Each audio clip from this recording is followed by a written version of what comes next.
Hi, folks. This is Don Meissner with the North Country Fishing Report. I got to tell you right now, I think this is the time for walleyes. People have waited all year. They fish crappie and perch and so forth.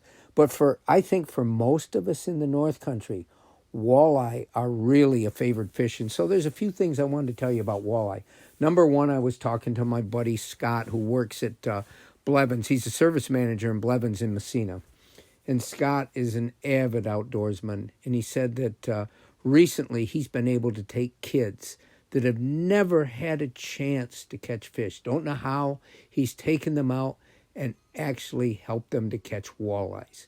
And I said, so, Scott, where'd you take them? He said, in the lower regions of the Grass River before it goes into the St. Lawrence. And that area, there's so many fish that come in. He said the walleyes have, he says, I believe, completed their migration and their spawn there. There's still going to be a lot of fish left in the river.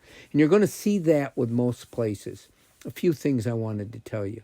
Number one, most fish feed at night. Most fish are more active at night, but walleyes in particular they're light sensitive and they become far more active at night. Most of us don't fish when it's dark out. We don't.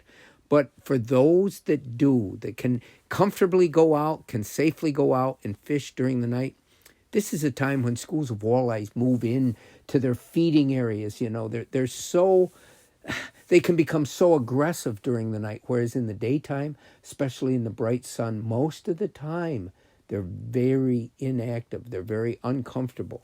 So that's something to think about.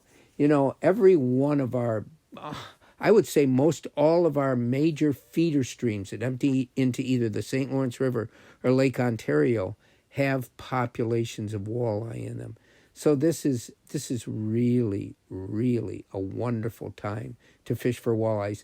And there's huge numbers. You know, in the Oswegatchie River in Ogdensburg, it's closed just like sections of the Grass during the spawning time. But now it's open season and people have a chance to go along the banks, and there's still going to be a lot of walleyes in these streams.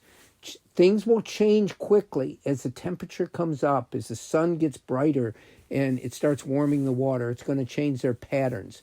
But right now, my goodness, it is a great time to fish for walleyes. And one other thing, there's different ways you can catch them. You can use worm rigs. You can use long, thin plugs and troll. I mean, walleyes are school fish. And so if you can find one, you know there's many more around them. Until next time, folks, this is Don Meissner with the North Country Fishing Report.